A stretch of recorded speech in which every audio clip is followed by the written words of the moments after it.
Video का title आप देख ही चुके हैं कि हम आज देखेंगे कार्टेशियन प्रोडक्ट ऑफ सेट या सेट्स क्या होता है और रिलेशन ऑफ सेट्स कैसे बनता है। तो ये 4 स्टेप में रहेगी वीडियो। पहले स्टेप के अंदर मैं आपको बताऊंगा कि ऑर्डर्ड पेयर किसको बोलते हैं और ये ऑर्डर्ड पेयर क्यों होता है। सेट के बारे में बताया जाएगा कि सेट कैसा दिखता है, वैसे ये चीज़ पहले से पता होनी चाहिए। फिर देखेंगे कि कार्टेशियन प्रोडक्ट ऑफ सेट या सेट्स का मतलब क्या होता है और कार्टेशियन प्रोडक्ट के ऊपर रिलेशन किस तरीके से बनाए जाते हैं। सबसे पहले बात करूँगा ऑर्डर्ड पेयर की। अगर मैं लिखता हूँ a, b in the round brackets, तो इस a, b को ही हम क्या बोलेंगे, ऑर्डर्ड पेयर। इसको ऑर्डर्ड पेयर कहने का मतलब ये है कि अगर कहीं पे a, b लिखा हुआ है तो आप इसे b, a नहीं लिख सकते। यानी अगर मैं 2, 3 लिखता हूँ तो इसे 3, 2 लिखना गलत बात होगी, ये 2, 3 ही रहेगा। सेट आप पहले से जानते हैं कि किसी भी सेट को कैपिटल लेटर से डिनोट करते हैं, करली ब्रैकेट्स में लिखते हैं। और मैंने जैसे एक रैंडम लिख दिया a, b, c, तो इस कलेक्शन को क्या नाम दिया जाता है, सेट। तो ये है आपका सेट। अब बात करेंगे कार्टेशियन प्रोडक्ट ऑफ सेट्स की।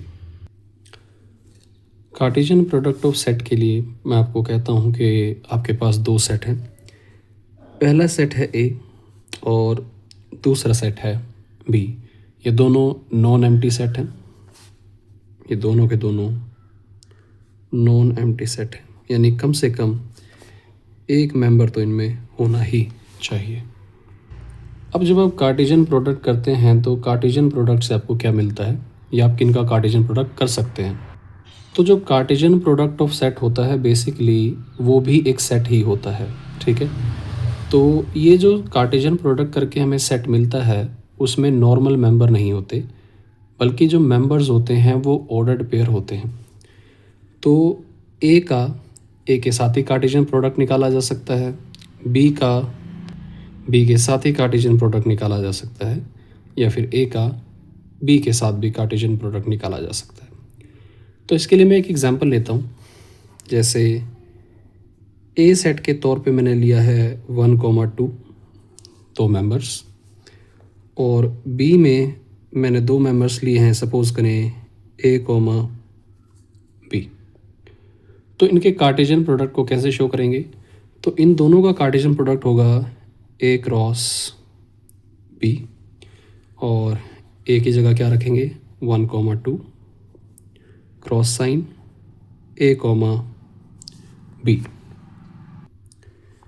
ऑर्डर्ड पेयर बनाने की प्रोसेस अगर आप पिक्टोरियली समझेंगे तो वो ज़्यादा बेहतर है। जैसे ये है सेट ए जिसमें 2 ही एलिमेंट हैं, तो इसको एक ओवल शेप बना के मैं दिखाता हूँ कि ये सेट ए को रिप्रेजेंट कर रही है और इसमें 2 नंबर है 1 एंड 2। इसी तरीके से सेकंड ओवल जो है वो बी को रिप्रेजेंट करेगा जिसमें 2 मेंबर्स हैं ए एंड बी। अब जितने भी पॉसिबल कनेक्शंस हो सकते हैं आपने वो बनाने हैं। तो 1 का कनेक्शन किससे हो सकता है, ए से भी और बी से भी। तो 1 से एरो ए को भी जाएगा और 1 से एरो बी को भी जाएगा। ठीक इसी तरीके से ए का कनेक्शन इस 2 का कनेक्शन ए से भी हो सकता है और इसी 2 का कनेक्शन बी से भी हो सकता है। तो जिसका कनेक्शन आप जिसके साथ बना रहे हैं उसे ऑर्डर पेयर में लिखना है।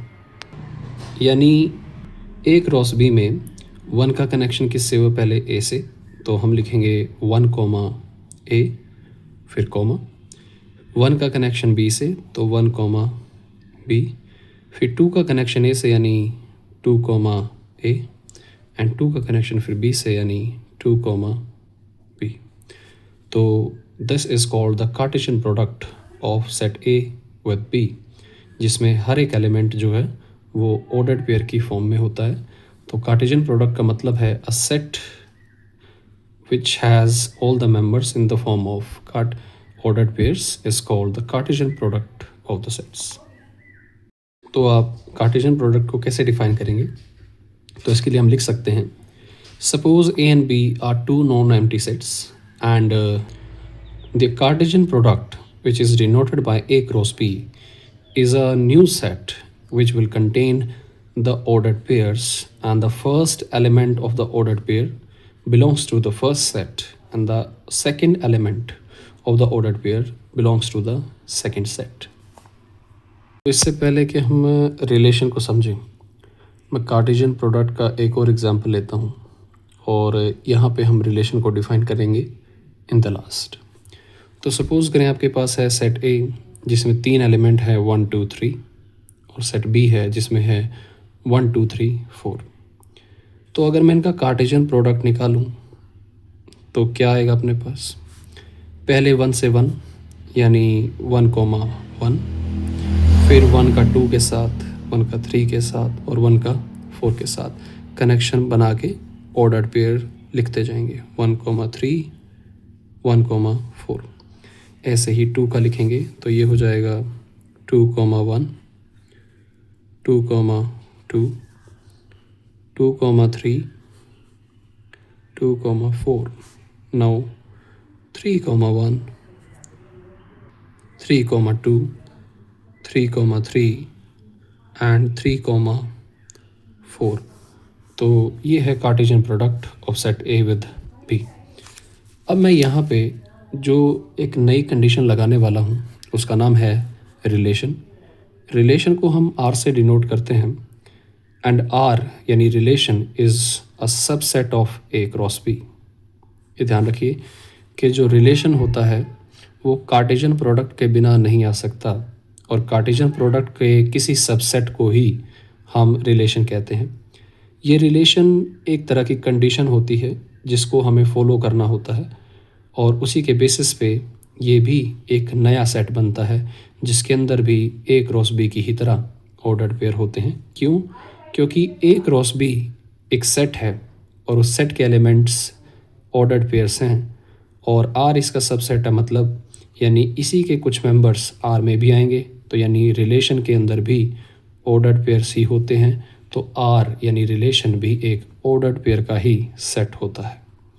तो मैंने एक सेट लिया आर जिसमें मैंने कहा कि एक्स कोमा वाई टाइप के आप सारे पेयर उठाएंगे सच दैट कि एक्स प्लस वाई करने पे आपको मिलना चाहिए 4 for every x belongs to the first set A and y belongs to the second set B।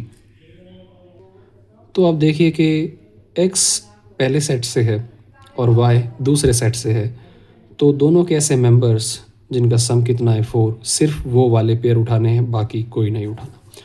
तो क्या 1 and 1 2 आपको 4 देता है? नहीं। 2 देता है तो इसको छोड़ देंगे।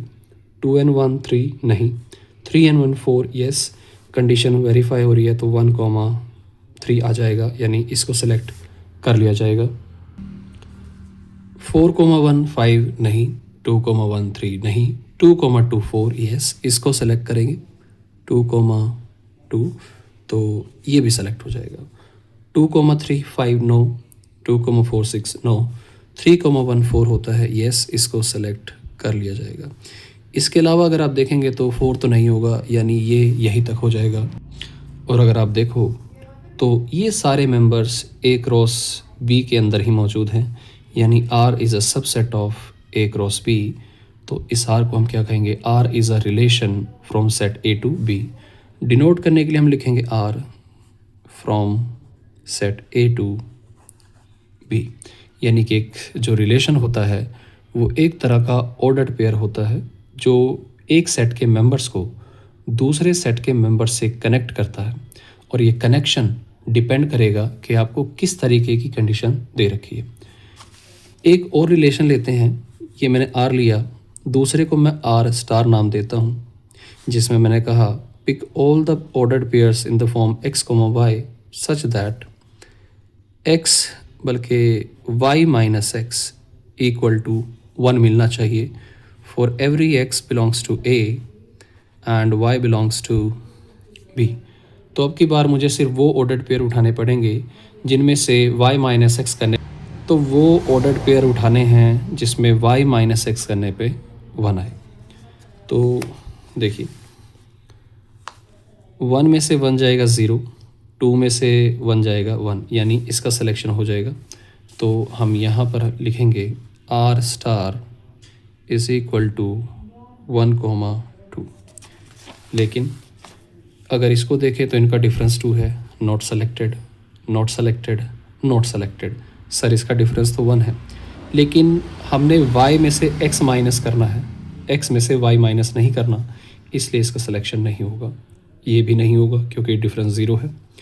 इन दोनों का डिफरेंस 1 है और ये ग्रेटर भी है, तो इसलिए इसके अंदर आ जाएगा 2,3। तो हम इसका सिलेक्शन कर सकते हैं। इन दोनों का डिफरेंस 2 है, no no no no yes, क्योंकि 4 माइनस 3 इज़ 1, तो यहाँ पे हम 4,3 को भी सेलेक्ट कर सकते हैं। आई होप ये समझ आया होगा।